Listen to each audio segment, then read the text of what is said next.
My name's Bob Smith. I live in Arlington. In last September, I went to Standing Rock.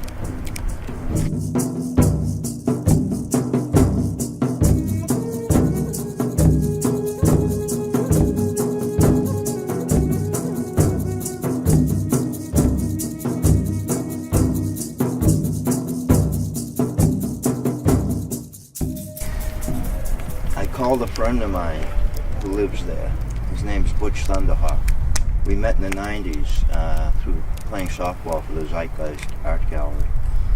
And we became good friends. And so I called him in August and said, well, Butch was here for a very important reason. He was making replicas of all the sacred objects that Harvard had that belonged to Standing Rock. So that's what he did during the 90s here.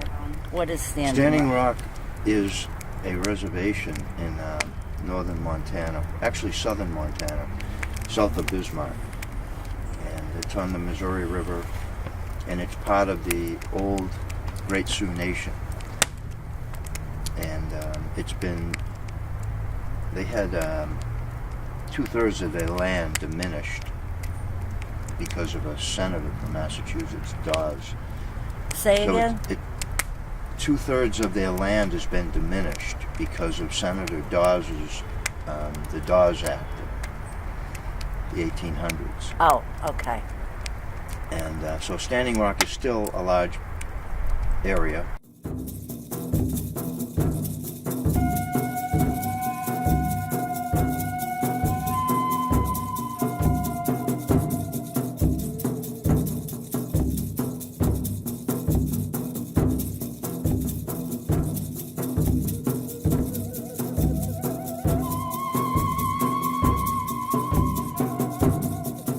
Say it's pretty much 2/3 done, and what they did was they jumped ahead, and maybe it was like a tactic to get so much of it built that you couldn't stop it, because they didn't do the right processes. They skipped some things.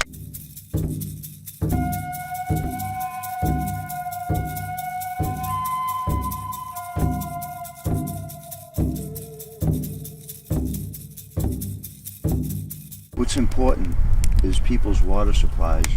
They saw the danger to their water supplies. And 2 women went into a teepee at the Sacred Stone campground on the Standing Rock Reservation last April and began praying. They thought 40 people would end up showing up. And now it's turned into a worldwide movement. Is this camp on whatever? Reservation land? Yeah. No. It's on land that is unceded, meaning the Indians, they lost it in the 1950s. Oh, okay. But they don't give up the right to claim it, and there's sacred sites there. Right. So technically, across the Cannonball River, there is the Sacred Stone Camp. That's on the reservation. That they can't touch that. Yeah. Across the river is this big encampment, which is a campground. And Obama let them have a permit based on freedom of speech, constitutional freedom of speech. They took that away. They're taking it away on December 5th. Okay. And they're saying it's for safety reasons. What it's for is because this protest has become so strong and is beginning to get in the press after all this time, when it should have been in the press a long time ago. Right.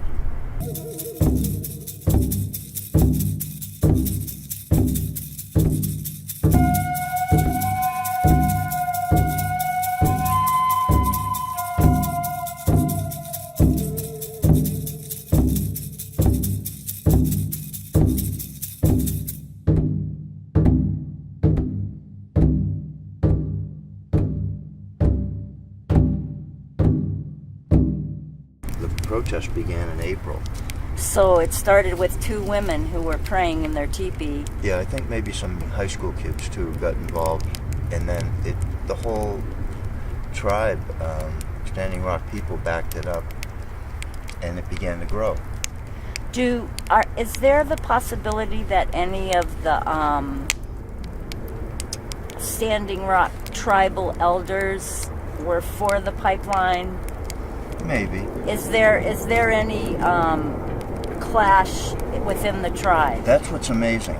And that's what attracted me to this thing, as well as knowing Butch Thunderhawk, who I called and he said, you should come out here, you will have an amazing experience. This was in August, before there was any violence.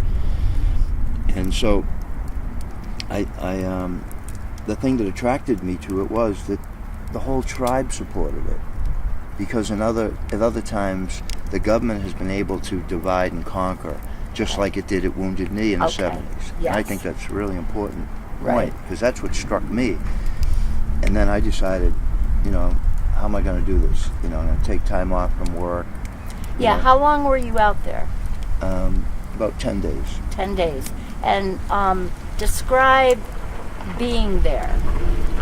Where did you stay? Like, where did you sleep for 10 days?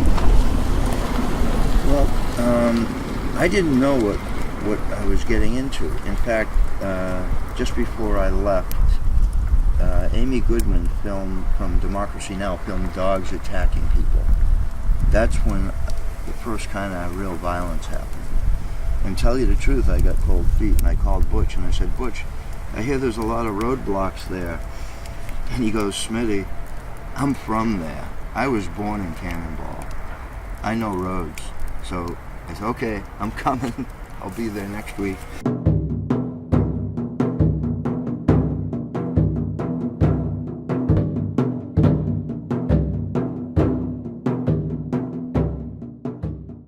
He says, okay, let's go. He took me to his house. He picked up a tent, an old tent. He said, when you're done, leave it there. And he says, I'm going to have to come back to work, but I'll get you there and I'll introduce you to my relatives. So we go through this beautiful ride, avoiding the roadblocks and around through the reservation, into the reservation. So the authorities were setting up roadblocks to keep people from going there to protest? Of course, yeah. But a lot of people get through, but it was a hassle.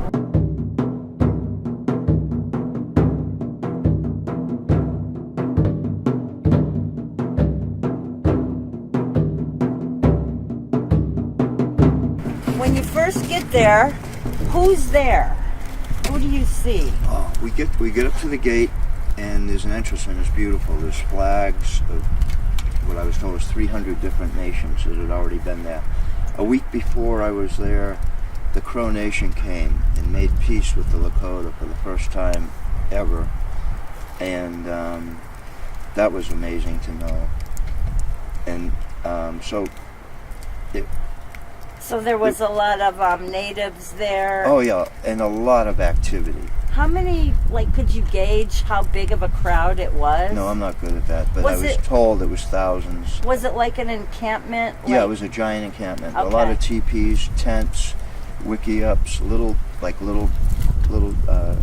shelters, and there were all kinds of people. There were foreigners. I met people from Turkey, Australia, Japan, New Zealand, France. I had an incident that was kind of interesting. I decided I promised Butch, and I told Butch, I said, I'll come here to volunteer and be a witness, but I'm not going to get on the front lines and get arrested. And he says, good, we don't want people acting out. We want unarmed, peaceful demonstration, so, that's fine. And when I got there, he said, if you see something that needs to be done, just pitch in. Just help. Don't ask. Just start helping. So I worked in the kitchen chopping wood, and it was fantastic. And there was just this camaraderie of people helping each other.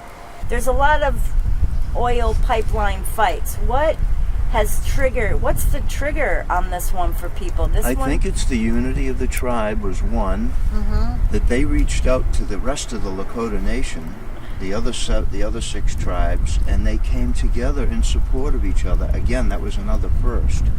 So it became not just them, and everyone realized they had the same problems. The tribe people. I call them First Nations. They have all these names: indigenous, Indians, originals. The First Nations realized they've all been dishonored and disgraced and mistreated ever since. It's never been settled. Reconciliation was the most overwhelming, powerful thing.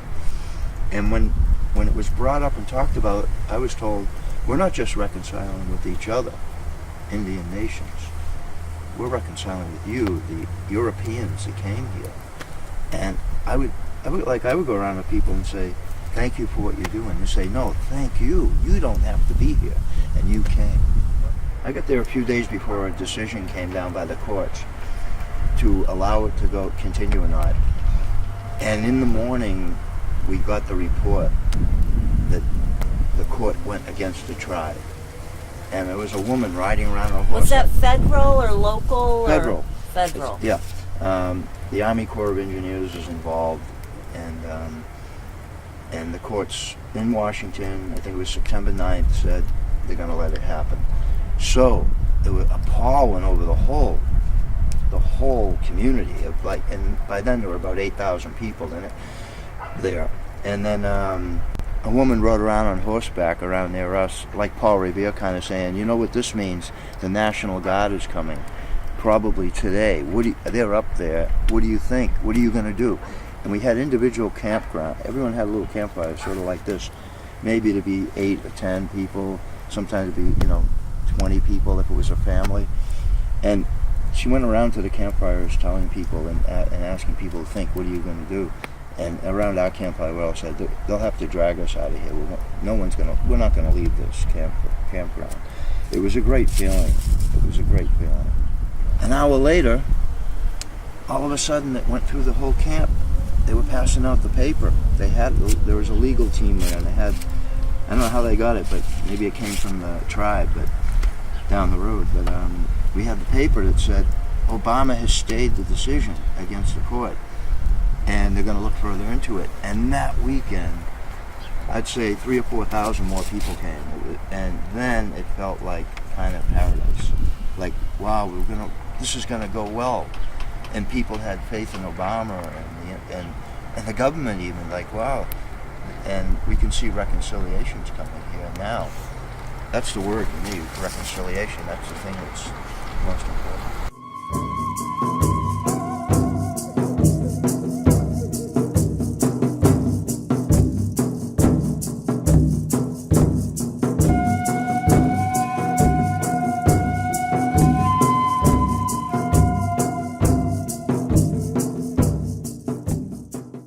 The rumor is that a contingent of veterans was coming on the 10th. So I'm looking at it like, okay, this is like they're playing chess. So they say, okay, we don't want this. This is bad publicity. If veterans get involved, that is not good for the pipeline or the government.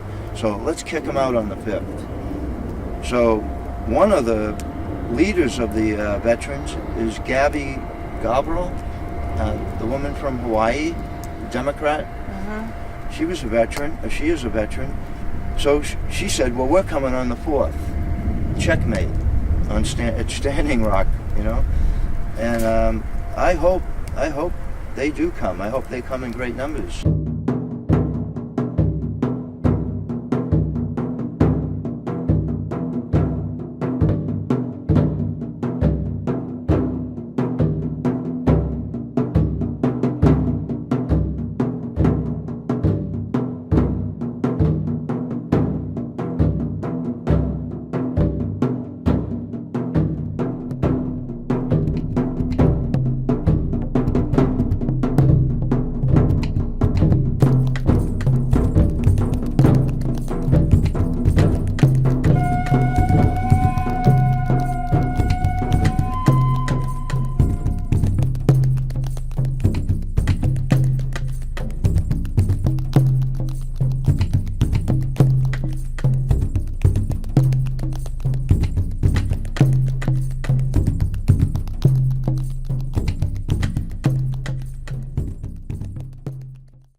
So you want to know about Trump? Yeah, it came out that he has $2 million investment in the pipeline. So how come we didn't know that before? How come, to go up a little bit, how come we didn't know Trump had all these business things that were going to be a problem that we're hearing now? Yeah, he scares the shit out of us. First Nations and indigenous people all over the world stop getting exploited. Manifest Destiny has run its course. There aren't any more people to exploit. Maybe the penguins of Antarctica.